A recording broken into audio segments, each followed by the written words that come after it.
Hey guys, and welcome to another episode of Woke by Accident Podcast, a weekly chat about socially conscious topics impacting the culture. Welcome, I am Jen, and we are here with Sambaza, host and creator of the Sambaza podcast from the Republic of Kenya. He has established himself as a distinguished figure in the podcasting community, and his work has been recognized with the APVA and Texas Creator Awards, along with Afros and Audio Podcast Festival and the 2026 Podfest. Welcome, Sambaza. Hey Jen, what's up? How you doing? How was your week? How's everything going? Doing pretty good. Welcome back for another show. Oh yeah, this is going to be an interesting show, and I'm loving it. Great, for sure. And so, and we have a really great guest for you guys. Before we introduce our guest and topic, Sambaza will share an affirmation. Okay, the affirmation of the day says, "I am growing at my own pace and appreciating the journey." Again, I'm growing at my own pace, and I appreciate the journey. Okay, thank you for sharing the affirmation. Let's see. Definitely can promote positive mental health behavior. So we definitely like to share an affirmation on our shows. And we will introduce our topic and then our guests. We will be exploring the extraordinary story of a gentleman who was sentenced to 241 years to prison at the age of 16. He ultimately was released and he will share his incredible story. And so let's go ahead and introduce our guests at this time. Um, our next guest is a writer, a speaker, and returning citizen whose story has become a powerful example of resilience and second chances. Sentenced to 241 years in prison as a juvenile, he spent decades behind bars before being released in 2021 after a change in Missouri law that made him eligible for parole. His case drew national attention not only because of the severity of the sentence, but because a judge who sentenced him later became an advocate for his release. So today, our guests will share the journey about transformation, redemption, and using his voice to inspire others. Please welcome Mr. Bobby Bostic. How y'all doing to the viewers? Hey, Yes, sir. welcome. Glad to have you with us. We appreciate you joining us today. Okay, it's a blessing to be here and share my story with the people, with y'all followers. You're For welcome. sure. I, Absolutely. I hear you're on transit and you're traveling. So am I. I usually travel. So last week I did travel to a country called Guinea-Bissau, and the capital is called Bissau. This is in Africa. It's one of the largest. Its largest city and economic hub is called Bissau. Now it's a former Portuguese colony, and Portuguese is the official language. What you just want to know about the food that they love eating is rice. They love a lot of rice, and then they're the only country that has saltwater hippos. Most hippos are usually on fresh water. Now we have a proverb. Bobby, we're gonna talk about this proverb, and then we'll ask you to interpret the proverb as the way you hear it, or what comes to mind. The proverb of the day says, "By the time the fool has learned the game, the players have dispersed." The proverb says, "By the time the fool has learned the game, the players have dispersed." How do you interpret that proverb?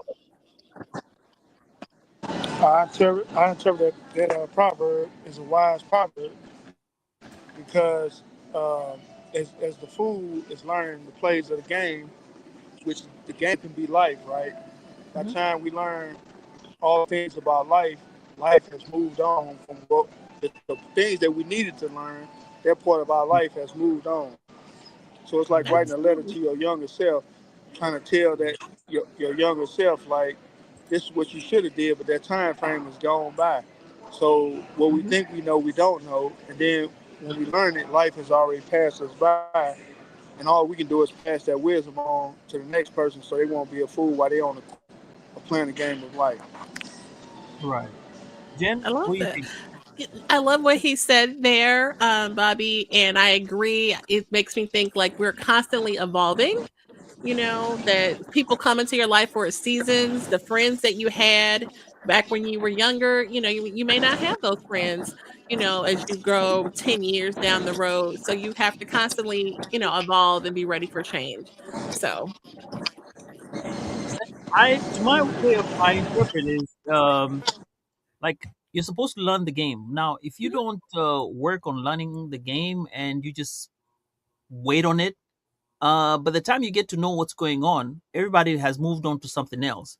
So I think the proverb kind of tries to tell us, like, hey, kind of don't waste time or procrastinate. Otherwise, you'll miss out on the good things that are out there.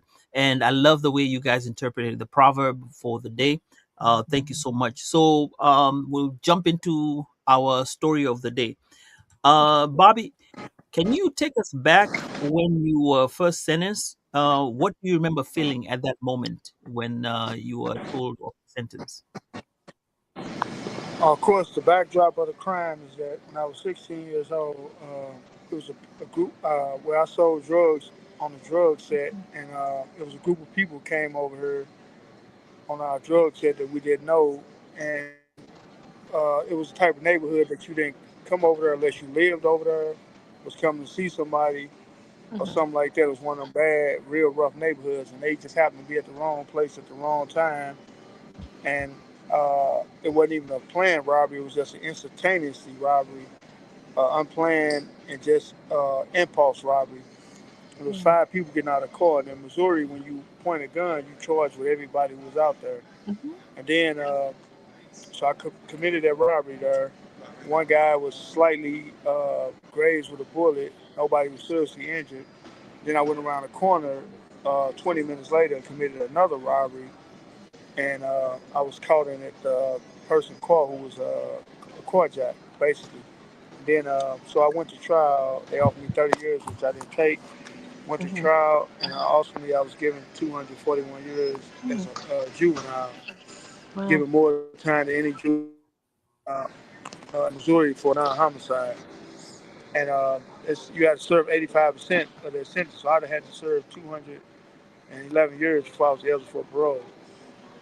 So when I was sentenced, to answer your question, I was shell shocked and numb, Mhm, uncertain of the future, and didn't think I will make it. But something in me is like, you will make it. I can't really explain. It was two feelings: one of total despair, and one of defiance, of resilience. Like somehow you're gonna get through it. And I got through it. That spirit that was with me right there that day carried me through in the back of my mind and my soul that I was gonna get through that tragedy, and somehow I turned it into a triumph.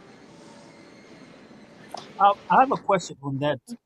241 years, because a lot of people, when they hear that, it's like, what what could have happened? Was it the judge that ultimately added it up? Because you talked about the 30 years before, and then suddenly changed to 241. Were there circumstances that changed between the time where you were offered the first option to the time when the sentencing was done, to where they were like, now you have 241? Something happened in between? No, from the time I got locked up to the time my trial was 12 months later. They offered Uh-huh. me 30 years. 30 years in Missouri, you got to serve 85%. So I'd Right, have had to do 25 flat. right. And in my mind, at 16, I'm like, nobody got killed, no sex case, nothing terrible. It was a mhm, bad crime, but it wasn't life threatening. So why should mhm. a juvenile have to do 30 years when I'm seeing people that have murders and all these other charges getting 10 and 15 years? So I felt that I would take my chance with a jury instead of a judge, and I didn't take the plea, and that's what ultimately happened. On the other And did you hand, have representation? you had a public defender, which Mhm, they overworked and over. They got too many. One person may have 150 cases, which he don't have time to work on. In fact, I didn't hear from my lawyer until a week before trial. He never answered my letters or phone calls or nothing because he was mhm, too overworked. I heard mhm, from him a week before trial. That's when he offered me the 30 years, and I didn't take it. The mhm, guy that I was locked up with, he was 18. He was an adult. He did take the plea 4 months after I got sentenced. They gave him 30 years. mhm, But the tragedy in that is that 2 years before he was due to go home, he died in prison on a K2 overdose Mm. on synthetic marijuana. So Oh, wow. he had a chance to go home, but didn't make it, unfortunately. But never did I think that that short mistake that me and him made would end up to me getting sentenced to die in prison and him ultimately dying in prison. So Mhm. it was just it was a terrible tragedy. Okay. Okay. Because to me, I was like looking at it and saying maybe it was a bad day. The judge may have had a bad day, or the jury may have had something going on to where they add Uh, up that. Because normally when they the add those jury stats, that's like somebody who does something really bad. jury recommended 30 years. It was up Mhm. to Uh-huh. the judge to run it consecutive or concurrent, meaning running into one 30-year sentence or consecutive, stacking the charges. And that's what she did. She gave me 30 on this one, 15 here, 30 on that one, 15 on this one, 5 on this one, 10, 30. And also that's how it ended up 241 years. And the 1 year that they gave me some marijuana I had on me. So it was 240 years. Then I got caught with some marijuana and they added another year. I had the day I was arrested, when I the day I got locked up for this, I had weed on me and they gave me a year for that too. So Mhm. You talked about being hopeful and having a positive outlook. Can you share more about that? With well facing such a yeah. the positive outlook, for the readers, I really would like y'all to read my autobiography and get a backdrop on what I'm talking about. The positivity come from in my autobiography. I said this here. I started my biography off with my sentencing hearing, quoting what the judge told me I was going to die in prison, et cetera, et cetera. And then I did reflections, and I said that I reflected on my life, and I said I wondered as I sat in that cold cell, I wondered what how life had come to this point where at 16 years old my whole life is gone. How did it get to this point? Then I Mhm. thought about my childhood poverty, and I thought about how we had to live without lights and gas and without food and water, living like in a third world country. We didn't have the basic essentials, but I survived that. And in surviving that childhood poverty, it allowed me to be able to survive 241 years. What I mean by that is that had I not been through that rough existence as a child, I wouldn't have been hardened enough. Um, I wouldn't have been hardened to the facts of life enough to accept a sentence like that. I wouldn't have been Mhm. able to make it. But that rough childhood let me know I can face anything somehow. And then my mother, a lady Mhm. who had her first child at 13, just showed me that it was something greater than um, than my current situation. It was an inner Hmm. strength that she possessed that I dug from. I borrowed it from her, and she taught me that her favorite saying to us is never give up. And Mhm. I took that to heart, and I never gave up. Yeah, that was a lot. We talk about personal changes that occur to you. You are a teenager getting into jail, and then you're incarcerated, and then you have to learn these things. There are things that you miss out. The prom, you miss out on, getting out and going for, like I said, prom and other things. Learning how to drive, all these little things that a teenager would experience going to college and all that. um, what personal changes or growth did you experience from your time in prison? Because you're moving into being a teenager into an adult. Well, in prison, your growth is stunted, right? Mhm. Because prison ain't a place to grow; it's a place to digress for real. It's up to the individual. You got to have a willpower.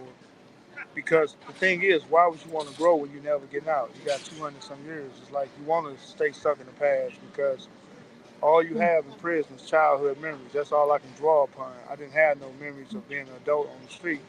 All I can draw back to is when I was prior to 16. So Mhm.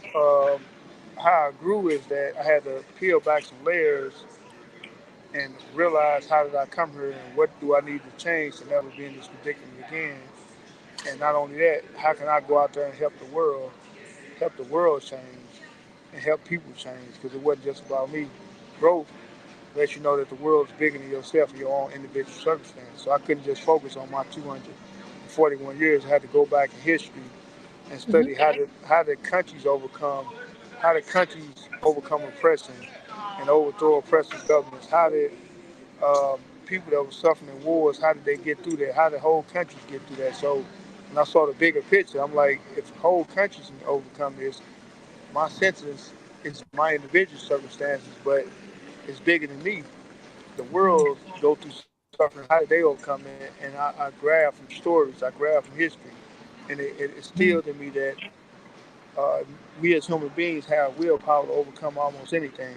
It sounds cliche to some people when they're going through what they're going through because if I didn't have the strength, it'd sound cliche to me. But when you study history, you got something right in front of you to say the people overcame this power, military might, military power, Mhm. sociological torture, all these things that people go through. You can get through this.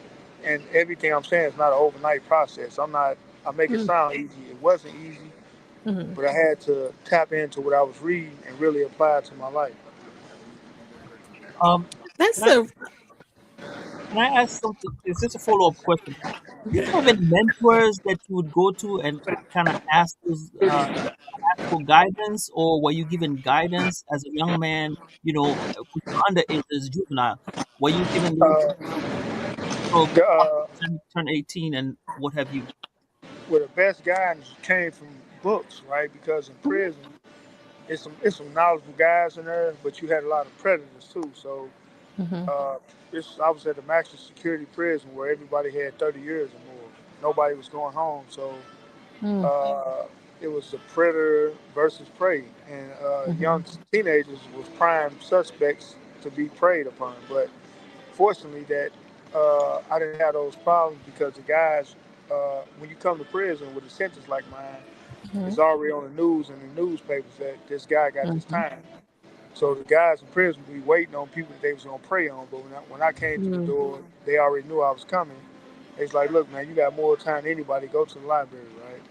And that's exactly what I did. I took that advice, stayed in the library. I was in the law library trying to fight, Mhm. trying to learn the law to get his time back. But in the process, the library, the law library is connected to the regular library, which led Mhm. me to check out 3 books every week and read 3 books a week. And when I was reading all this stuff, it gave me hope. Where other guys sought comfort in drugs, comfort in all type of Mhm. madness that goes on in prison. I stayed away from all that.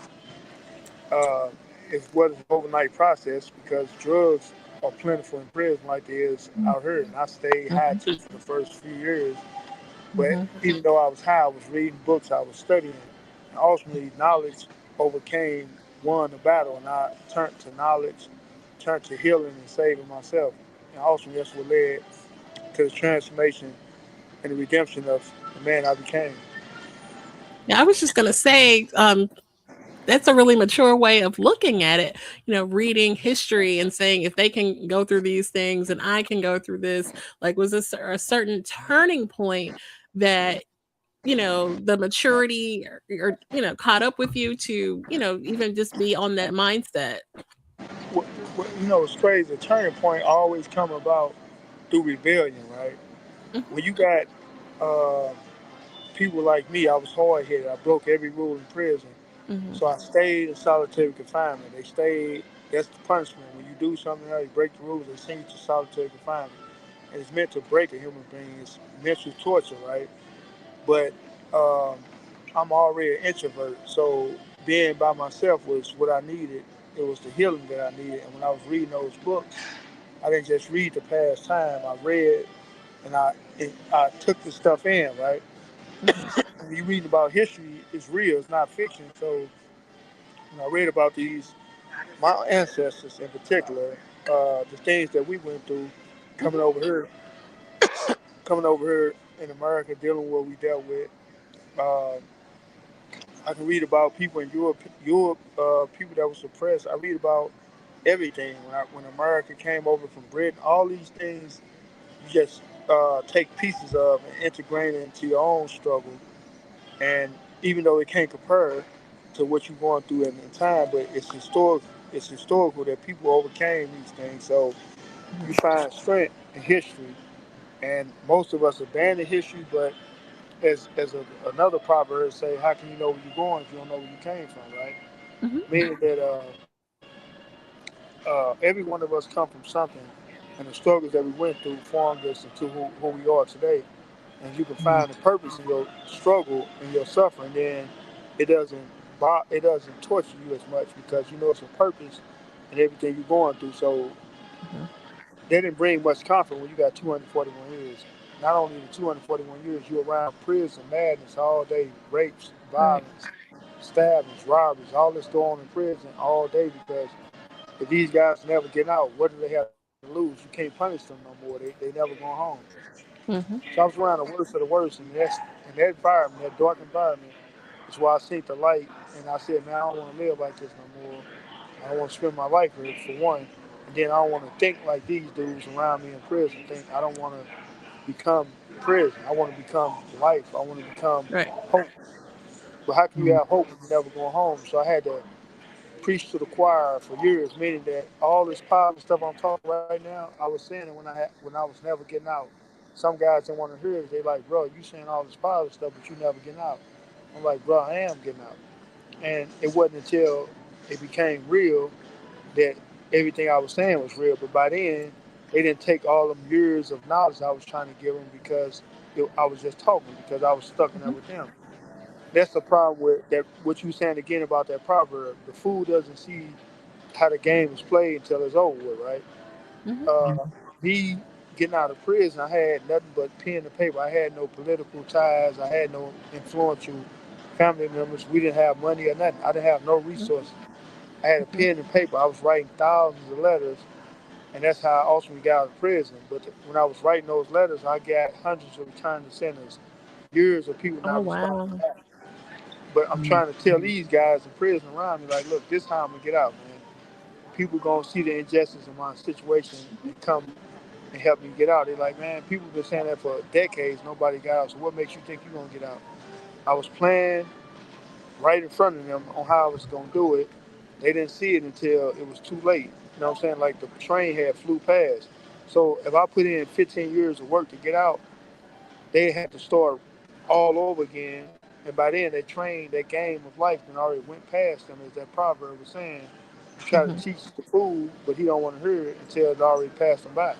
So now they got to start back 15 years of what I was telling them back then on how it possibly can be done, on how we can possibly get out this situation. Okay. I think that's perfect for your next question, Sambaza. Yeah. But before we get there, I want to say hello to the guys who are showing up today. Anyone who's Mhm. online, we're on so, we're on StreamYard, YouTube, and Clubhouse and Substack. So anywhere where you can reach us, thank you for showing up. We really appreciate that. Ed Campbell, thank you. He says, "Peace, family. Welcome to the show, and we're glad to have you here." Um, Now, something you just said before I move to my question, and it kind of ties to a movie that I watched, a documentary I watched about Angola prison, the one in New Orleans, where worst prisoners go there, and they were tying it down to some of the people who are there. I think you're right when you said there's some of the people who know exactly that they're not going to get out, Mhm. and you come in there and you have the hope, and your case looks like it's solid, right? Even though the years were there, they kind of have to try and get you to understand that it's not going to work. But yours looks like it- there was hope, and you also had some type of resilience, and hope that it's there that you're going to move out. And I think that's what propelled you and makes them look like, okay, fine, we were also there, like we've been there, we've been through there. We've seen a lot of cats coming through and saying that they're going to leave within the next 7 years, and then they're still there 7 years and 10 years. And if a lot of people know about Angola, when you go there, you're not coming out. Most of the time you're not coming out. So it's Mhm.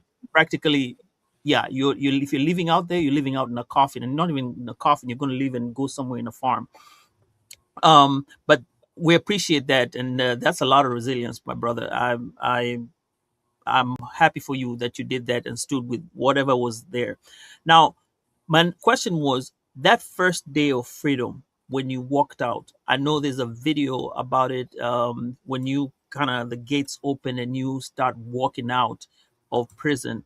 And I think the first person you hugged was the judge, who was kind of fighting for your for your time to get out. I don't know if I'm correct. Correct me if I'm wrong with that. But what was it like when you walked out of there with that fresh air and everything? Just tell us the feeling.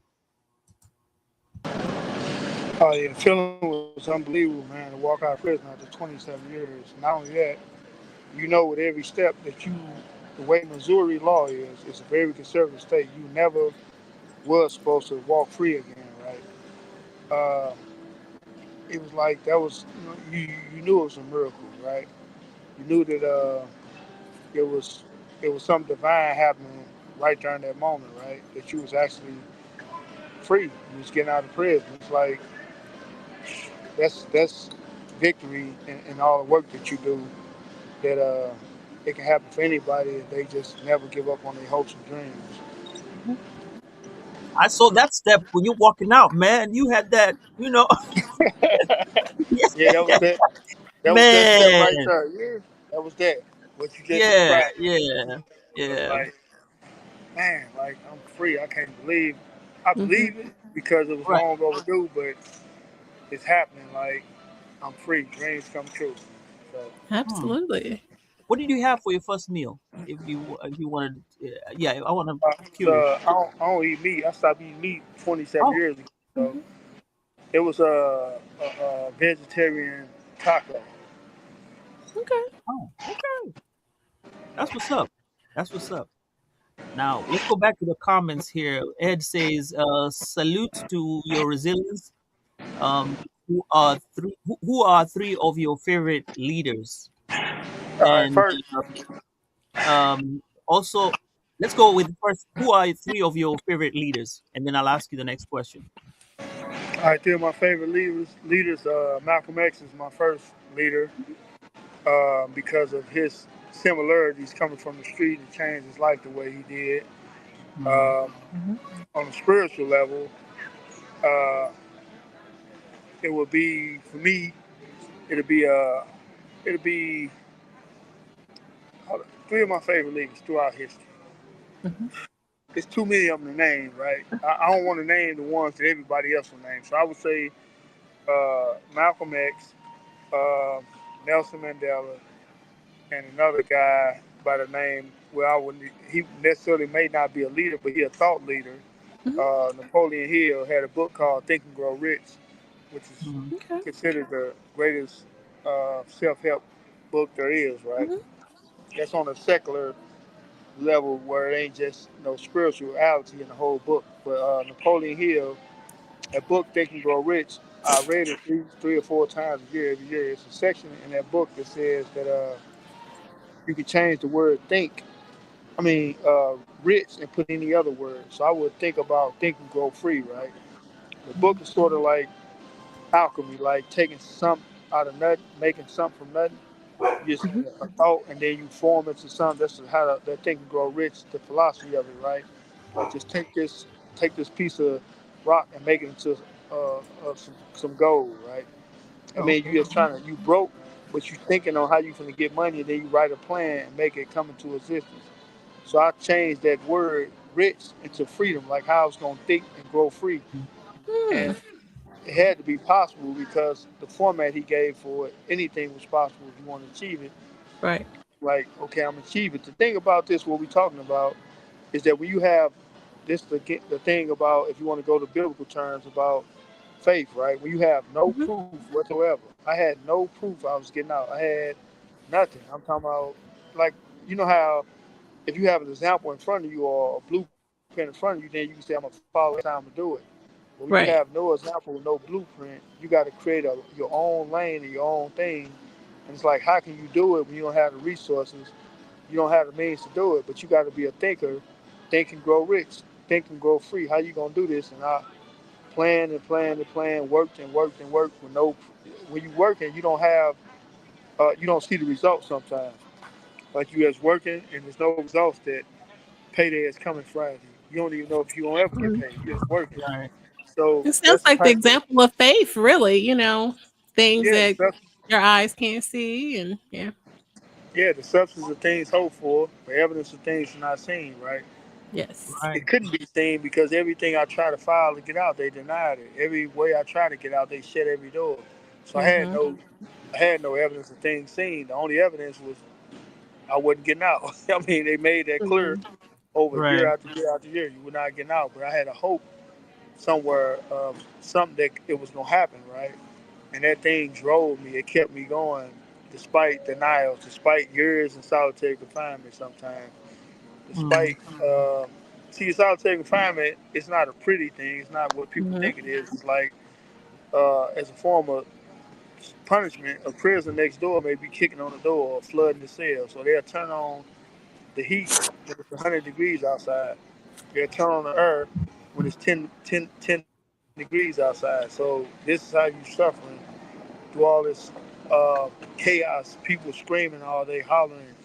Your celly might be one on one screaming, hollering while you stuck in the cell with them and can't leave out of there. This is the type of suffering you go through in prison, right? Right. But it's still the will of the person to overcome any barriers or anything that's holding them back, and that's what I had to do. Mm. So it wasn't an ordinary thing. It was extraordinary to overcome such a That thing. sounds But that sounds tough. And Ed asked this question: what was your most difficult challenge in your transition back into society? Ed, whether you believe it or not, this was the easiest thing in my life, transitioning back because this is what all I dreamed of for 27 years. I had nothing hard out here to transition back to. It was beautiful out here when people can wave at you and Mm-hmm. you go outside, little kids waving at you, and it's like, damn, you human again. And none of that stripped from you. I go to the restaurant, the waiter saying, "Can I take your order?" In prisons, it's Mm-hmm. cuff up, Mr. Bostic. Turn around, put the handcuffs on. Let's go to solitary confinement because you didn't eat fast enough. Out here, I got people like, "Hey, can I get you some more water?" "Hey, how you doing, sir?" And it's like, damn, this is what life is like on this side. So it was beautiful. It was no hard, nothing hard. The hardest thing about being in prison, my hardest episode ever was losing my mother at the age of 42. She had died Mm. of cancer. Oh. She's 42. I was 21, and that was the hardest thing ever for me. And that's how I became a writer, a book writer, is that I wanted her to be remembered. So I wrote her life story. It's my first book called Dear Mama. And it's a tribute to all women, mothers, especially single mothers. And also it's a warning to kids that they need to appreciate their mother because once they gone, it's over. And also in that book, wanted to let mothers know we salute y'all, we thank y'all for all that y'all do, and forgive us for our not listening, our harm that we do. Well, Oh, okay. condolences to you, Mr. Bostic, on the passing of your mother. Huh? Oh, condolences to you, sir. Oh yeah, yeah. And then when you're in prison, you never get to go to a funeral. Mm-hmm. So I had to watch her funeral on a VHS tape. Oh, But when wow. I looked at that casket and saw her, I saw a tower of strength right then and there. And it was like she was talking to me like, boy, keep going, get out of there. And she had Mm. told me that one day too. I wrote her a letter quoting that song, quoting the song "Dear Mama" by Tupac, Mm-hmm. because that was I used to listen to that song with her, play it for her when I was on the street, and I was quoting that verse of that song and said, "There's no way I can pay you back." And she said, "The only way you can ever pay me back is to prove that judge wrong and get out of prison." And I'm out. Mm. You know what I'm saying? So I still don't feel I can pay her back, but I'm out. I got free. So she the one who believed in that more than anybody. The greatest prayer warrior for me, and the person who believed in my freedom, and now I'm free. So That's amazing. That's So really amazing. I'm looking at this thing where you said it was easy to get back into society. But Bobby, things have changed. When you went in, the phone was still that, maybe it was that big phone. Right now, you were on, just now, we were having this issue on the phones where we're trying to get you connected. And, you gotta have to navigate some of these things. There's FaceTiming, it wasn't oh there. yeah, All I the had other to ask. things, yeah, all those things. I think that's what Ed was trying to say. Like when you left, because I Oh, think it's a picture in time when you left. Like maybe there was no things that you remember. Like I'm taking it. It's like a snapshot of time where you had left behind. Then when you get out, you have this new okay, world. yeah. that For you are seeing that's very different. Then you for have to Mhm. change. Just Okay. waking up. how far as that, Ed, yeah, I kind of glossed over that part, Ed. When I was in prison, when I went to prison, we didn't have cell phones. The internet wasn't even out yet. I got locked up in '95, so we had none of that stuff. I never had a cell phone in prison. Mhm. I, so this me getting out was this the first time I ever used a cell phone. And just now, when I was trying to get on this call, I had to ask the lady how to use my not. I'm still learning technology. I don't even know how to turn on the do not disturb button. So on these phones, so all this stuff I'm still learning. But that's a great joy when I can come Absolutely. home after It's 27 nice. years, and then my great niece and them, they took great pleasure in that, like showing me how to set up an email, cash app, and showing me how to use the phone. They like, damn, that was our bond. And like they 10 years old. I left the street. They wouldn't. Their mothers was 5 and 4, 3 years old when I went Mhm. to the prison. So for these little kids to teach me how to use the phone, that was our bonding moment. They like, damn, we can teach him something. That was like, they're like, Mhm. Uncle, you don't know how to do that, and they taught me all these things. And they like, that was great joy too for kids to be able to teach me how to do simple things. And oh yeah, the like Lexi or something. I'm riding in the car and my Mhm. brother say, Lexi do this, and Lexi will respond, or I jump out of my seat. He laughing. I'm like, man, who was that, man? He like, man, that's the computer, man. I'm like, damn, man, that scared the heck out of me, right? Uh, Heard this woman, it's me and him riding in the car, and she talking back to him. I'm like, man, that was shocking. Them little things there, but Mhm. when I look back on it, it was good that technology had to not scare me, but I had to, like you can run your hand under the faucet and the water run. You go to the restaurant and put the cup under it and stuff started pouring out. All that stuff scared me, but it was good. It was a good scare. It was a funny scare to everybody that was around Mhm. me. And I don't know. For some people, it was like the dinosaur coming back to the new ages because people was laughing, watching like how you gonna adjust to this, adjust to that, and it was Right. more of a human thing, not a sad thing. It was like it was a beauty. Like man, he out. He didn't see these things, so let's watch how he reacts to all these things that he didn't see. Now, Mr. Bostic, you mentioned the judge who sentenced you. It is part of your story that the same judge later advocated for your release. Um, how did that impact you? Share about That that. that was one of those unimaginable things because never in my wildest dreams did I ever think that she would come back and have Mhm. any regret whatsoever for sentencing me to that time. But what she did, that's where the divine thing come in. Was bigger than you as an individual, right? Because no man or nothing can make a judge. This is their life. This is what they do. She said she sentenced over 25,000 people, and my sentence was the only one she regretted, right? So Mm, for her to come back out of 25 other thousand people she sentenced, that's the miracle on how something divine, something bigger than you that made her or pushed her to come back. It was bigger than me, bigger than my cause.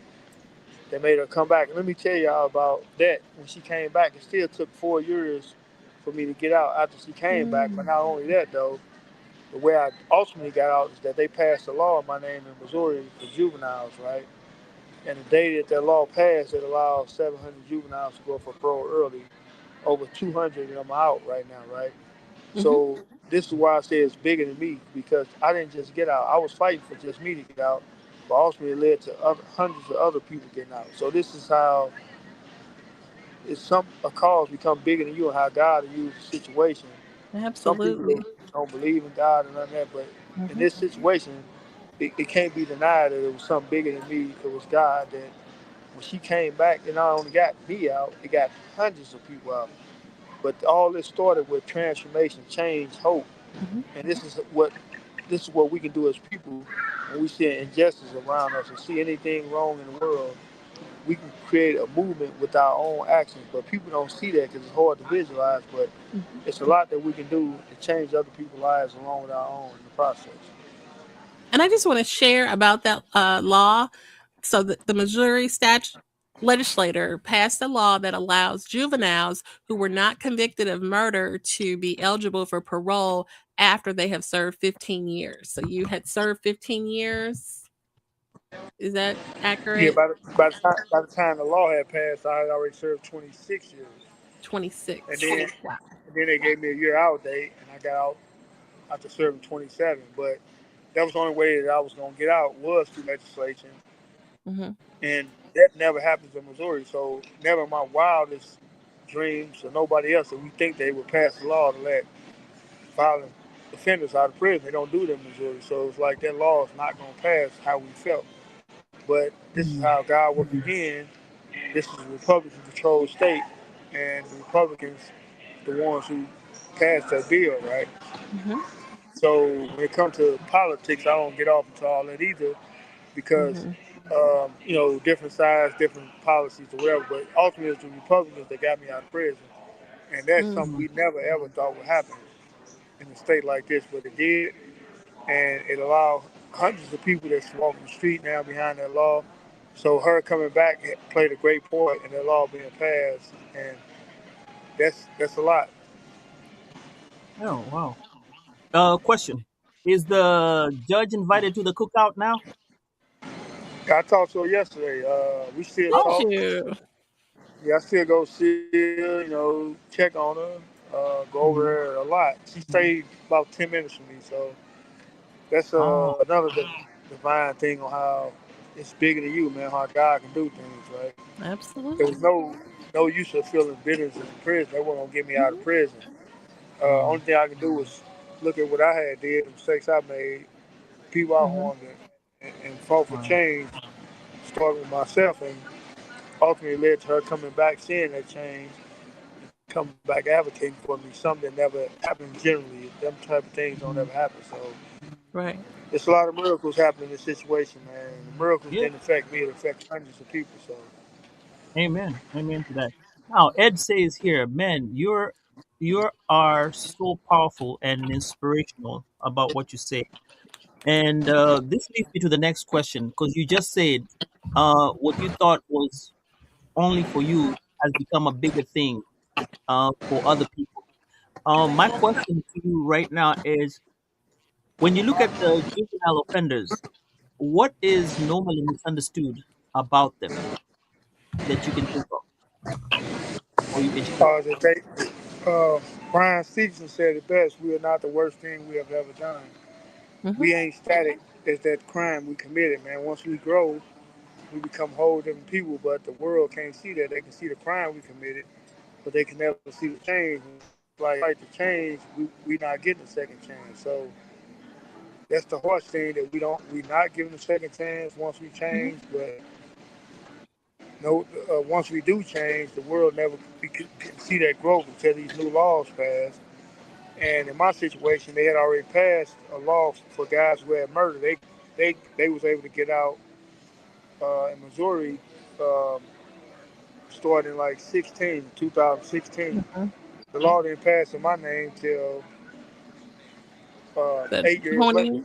Okay. 2022. So it was, Hmm. no, it was 6 years later. So 6 years later, when that law passed, that's when guys like me was able to get a chance. But they had already been given a second chance, and some of them Mhm. had out dates when they went up for parole. But I was stuck, even though I didn't commit a murder. So that all these injustices, it keeps you going no matter what. So I kept going, and it's like right now, my fortitude to be able to focus. Like right now, I'm in a look. I'm in the airport, right? But we have an Yeah. inspirational interview where you can tune the world out, right? And I had to. I'm a master at that because the prison it was all chaos going on around me, Mm-hmm. noise, Mm-hmm. stupidity, and I had to tune all that out to focus on me reading books. So it's nothing for Wow. me to be in the airport to tune out everything that's going on. People may be looking, but we have an inspirational moment that wouldn't matter what's going on around us. We sharing something in the moment that um, even the interview feel divine because the knowledge that's being transformed amongst each other, it ain't gonna just live here in this moment during this interview. It's recorded, so Right. people 5 years from now may watch this interview and learn something, a seed of hope that they needed. So that's the positivity about things like this. When you tune the world out and focus on what's at hand, and when you can do that with your goals in life, then you can overcome the obstacles that's in front of you. That's really deep that you said that, it's natural for you to tune things out. I never thought about it that way. That's what you did in prison. Like, that's really kind of interesting because most people would be, oh, I'm overstimulated. It's, I can't focus. I can't, but yeah, that's interesting. And you had to tone things out in that way. And Yeah. what I noticed is that I'm going to refer to another case that was really tragic that happened in Texas. And this was for a juvenile. And in your case, this was a different scenario altogether. But the judge was showing some compassion because what happened was it was alleged that the boy was being bullied in school, and then he took a gun that was his dad's, and then went to school and shot the boy. Now, according to the way the stories were, they had said that he came and shot him like he intended to, but then videos surfaced with all that information about what had gone on in class. He was being bullied, and there was video to show that. But what was quite interesting was he had to go to juvenile, juvenile detention. But every, I think she had to come up to a judge, and this judge was very nice, and he would talk to him, like, tell him, give him hope and tell him just do what you're doing, keep going on, and you have good behavior, and he would talk to him like a human being, and like a child, and understand that yes, it was a crime, but then not it, it was not he did not go with the whatever had happened. No, he was treating him as a human being at that point, sentence notwithstanding, but just the fact that he was of good behavior and was behaving well, because he could have chosen to do other things while he was there. But that path was one that I really felt something for the boy. But I don't know how far it went with the case and what the sentencing was. I think we're still waiting to hear about that. But that's one thing that I think if we had more judges who would look at it that way and kind of Mm. figure it out and try to be more positive to the kids, because you never know what they may turn to. Mhm. Maybe you are right now something that is a positive influence to them when they look at your books and look at the history behind it. Yeah, one other thing too, the United States is the only country where kids can get life without parole, right? Mhm. Um, you know, this country, as far as sentencing, it's very harsh, and it shouldn't throw people away like that, but it does. Um, but that's the response to so much crime going on. They feel like this is the only thing they can do to stop it. Mm. And this is what we're going through for us. That's why I try to, on the back end, I go around talking to kids, trying to keep them out of trouble so they won't do the same stuff. So we won't have to keep giving people that type of time that we can stop the kids from committing the crime in the first place. So the work that I do is I got a nonprofit organization. I go around to the juvenile detention centers, teaching a writing workshop, teaching kids how to write job resumes, how to write business plans. So a lot of them are entrepreneurs, but they doing it through a criminal wrong way. So I try to get them positive ways to make money through a business plan. I teach them how to write essays, Mhm. and I do this volunteer at the juvenile detention centers and things like that. And in my other work, I go into the schools, alternative schools, trying to teach kids violence prevention, positive thoughts, and stuff like that. And then I do giveaways twice a week, twice a month, bi-weekly in the city of St. Louis with free toys, clothes, shoes, and food to give people in poverty things that they don't have. So that's the work I do on a regular basis here in St. Louis. Excellent. And I was going to ask you, Mr. Bostic, what's does the next chapter look like to you? You mentioned, giving back to the community, but what else is in store for you? In store, the next thing, my ultimate goal is to get land one of my books on Open Book Club Mhm. because as an author, as a writer, when you see your books in print, just imagine, right? Here it is. You start off one piece of paper, one line, that first line. Then you got a book. The book, my first book, Dear Mama, I wrote that in 2001. It didn't get published until 2020. So it took 19 years to get my first book published. So as a writer, I had to hold out hope on that. I wrote hundreds of letters on three fronts. I wrote hundreds of letters to get money for education because going to college in prison cost me $28,000, which I didn't have the money to afford. I wrote Mhm. thousands and thousands of letters till I found somebody who would pay for my college for free. People on the Okay. street, just concerned citizens, paid over $28,000 for my college. On the second front, I wrote thousands and thousands of letters trying to get my books Mhm. published, but I ultimately ended up self-publishing my books. On the Mhm. third front, I wrote thousands of letters trying to get attorneys to take my case free. It took Mhm. 20 some years, but finally it got done where I had a few attorneys, pro bono attorneys. So I wrote these letters. That's all I had was pen and paper. But as an author, to see your books um, in published when you just wrote this down, Mhm. to get out of prison, when you just dreamed of writing lawyers to get out, all this stuff happened through pen and paper.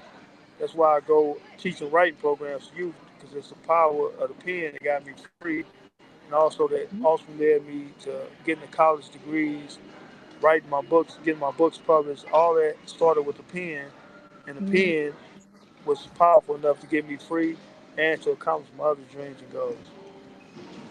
Oh, nice. Right. I thought it was free when you're in prison and you say you're going to school. They actually pay All for it. right, all right, it's free now. Prior to '94, it was free. Then Joe Biden Mhm. and all the Democrats got together, passed a law that banned Pell Grants, and that uh, law didn't Mm. get overturned till 2000. Now 2022, uh, where now education is colleges again in prison for free Mhm. oh, through the Pell Grants. They had banned it for 20 some years though. So when Oh I wow. doing my incorporation, there was no Pell Grant, so I had to pay for college out of pocket. Mhm. oh. And you couldn't get work because I listened to an NPR radio program at one time, and they were talking about some prisoners actually have a job. They get a job and teach and get paid. They don't do that, or they never did that on your where you're incarcerated at. Okay, the 13th, well, the 13th Amendment in the United States Constitution says that slavery is illegal in the United States unless someone who's been duly convicted of a crime, right? So in prison, you forced to work. Ain't no choice in the matter. You got to work. Right. Mm. So much that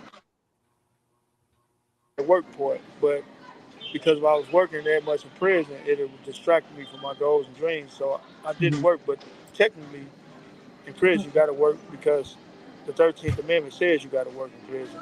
Slavery Mhm. is still legal in the United States when you've been convicted of a crime. So, like right now, you lose a lot of rights. I can't vote. Uh, Even though I was 16, I could never vote before I went to prison. I could never vote again in my life according to the way things stand right now. So it's a lot of rights you lose too. But when you're free, you kind of don't let those things they don't put a cloud on your sunshine because you're free. So the sun is always shining no matter what. Oh, okay. Absolutely. Because there was a program that said that you see you work for free, but this one was whereby you could actually work and get paid like somebody who's on the Mhm. outside. And some people even have good jobs where they get paid, and then after that, you don't get Uh, the money. The money is well, they got transferred out to somebody else on the outside, and Mhm. they had some stipulation. Maybe it's not available to everybody else. And also, Jen, we're also talking about this voting. Did the Mhm. law change? Because there was a guy who came, the guy who came talk to us about prison sentencing. He he was fighting for it to be changed. Did they actually make the change Are you talking about getting their rights back or? when to they vote? answer that question in Missouri, when you're on parole, you can never vote. Mhm. Oh, Yeah, okay. see, it's specific to the state. That brother was in from California, so the Some Oh, laws are very different. some states you can vote the moment you get out, right? Mhm. mm, Rhode Island and Connecticut, one of those, them two states you still can vote while you I Mhm. think though, in those two states you can vote while you're still in prison. Those Right. only states like that. Other states, once you convict, you can never vote. Hmm. Most states you can vote once you're off parole. Ah. I'm on life. I'm on lifetime parole. I'll never get off parole, so I can never vote. Oh, okay. Okay. Yeah, I know our bandwidth may be getting a little weak because you've been running a long time. We're almost to the conclusion. Sabazo, you want to address the chat? Right. I am. Okay. Thank you Uh, for answering the questions thoroughly. And we're going to ask you to share your information, like what is your IG, the socials. I'm sure your nieces and nephews have taught you how to get onto IG, so you got them account TikTok and stuff like that. oh yeah, I am putting all that in here. How you doing, bro? How you doing, bro? Okay. All right.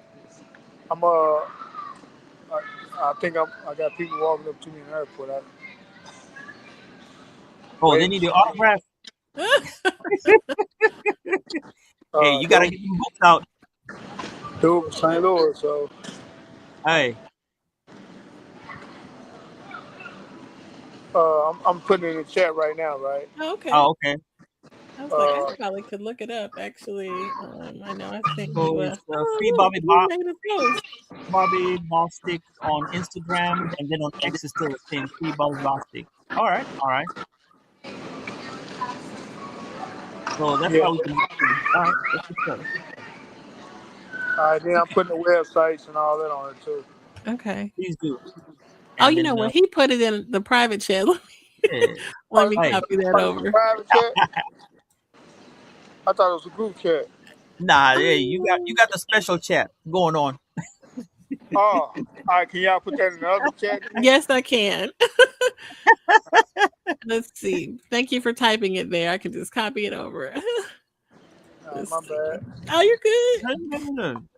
Free Bobby Bostic on Instagram, freebobbybostic.com. All right. Then these other websites my to my nonprofit and other stuff I got going on. All right. Okay, you have YouTube. All right.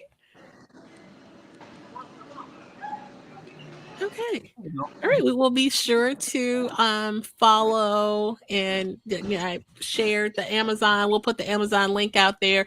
You have a couple books out on Amazon, so we definitely want to support you there. I appreciate that. Absolutely. And we're happy to have you. I want to say this was a special show.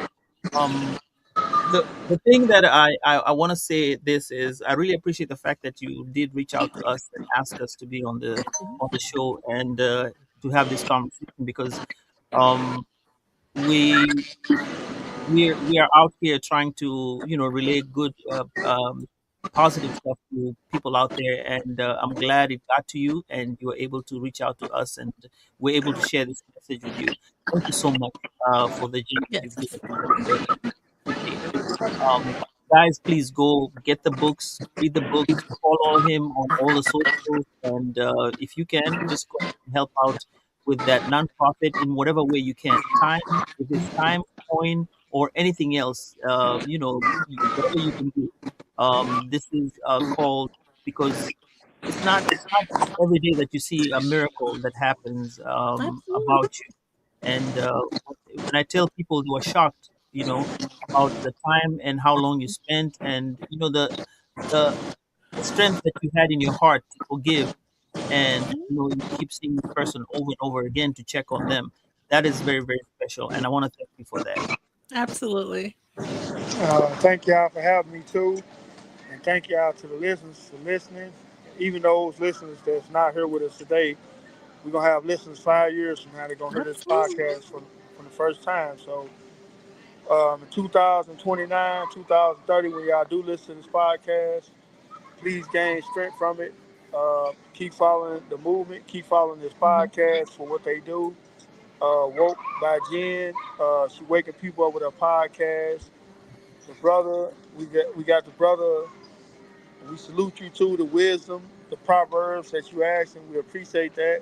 And I'm glad how Mm. y'all merged these two things together, and it's going international. and that's a beautiful thing. And we need more podcasts like this promoting positivity. And matter of fact, even those who just say right now it ain't big as it can get, but when this podcast get bigger, we're gonna take them back to this episode and show them that this is what this podcast is doing.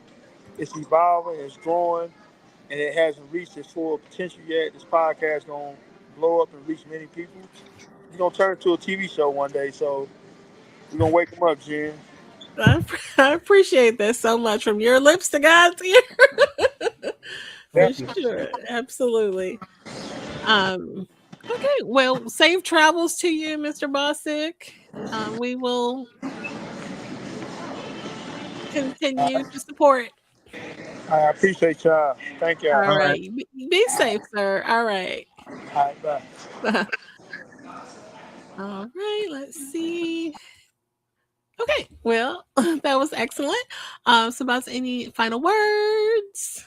This was one of the greatest shows I've had so far, and I like the information that he gave us. And out of you know, just the resilience of the fact that he accomplished what he had to from where he started to where he is right now. Man, it takes heart. It takes heart. Absolutely. In my mind, it's like the true example of faith, to continue to believe something will happen for you, even though it's not instant. It takes time, reminds me of in just, him recalling the positivity from his mother. It is inspiring, very inspiring. So I'm glad we were able to bring this show to you guys tonight. Especially when when I was telling you about that Angola thing, they tell you when you get there, it's like they come and tell you live. You like right there. You think you're gonna get out? No, start looking at it. The only way you're gonna get out is either you're gonna be dead or then Jesus comes or something like that. But other than Mhm. that, no. Yeah. But Jen, thank you so much for this. This was really refreshing. And yeah, All right. we did And it. We're in the big league. We got so interviewed by Gail. Hey, he Gail did. King. Hey, so hey, hey, Right. all right, His explorations of reaching out to Oprah may not be that difficult since he's all right. already had FaceTime with Gail King. There you So go. Mr. Bossy has been on national news. So you will find some stories of him speaking with Gail King and other national news. So definitely we support the brother. All right. And so we The will get ready. Uh-huh. Jen, the thing that I really want to have a conversation, if I had the chance, is to sit down and talk to the judge. Have that Oh, one and sit yeah. down, like ask those questions. Maybe Okay, maybe that's a we thought. maybe we ask him if we can have the judge have that conversation, and just to see what she felt, what touched her. Mhm. Because in the news they gloss over the things, but when I sit on a podcast, you have enough time to extrapolate and say exactly what Mhm. you want. Yeah, Yeah, that's that the would be thought. I know we had a conversation about those organizations that work on people's cases, that are really instrumental in getting a lot of people out. So that's a thought. Put that right. on, put that on the list. Okay, we Right. will get ready to conclude our episode. We appreciate you guys joining us. We don't take it for granted. We appreciate you all so much. And we hope that today's conversation has been inspiring and enlightening for you. If you found today's episode meaningful, please consider sharing with family and friends and colleagues. You can share on the multiple platforms. And our collective awareness and advocacy play a crucial role in creating positive change. We invite you to stay tuned for more engaging content, and we look forward to continuing these important conversations in the future. So, for this episode, thank you again, and we will see you next time. Take care.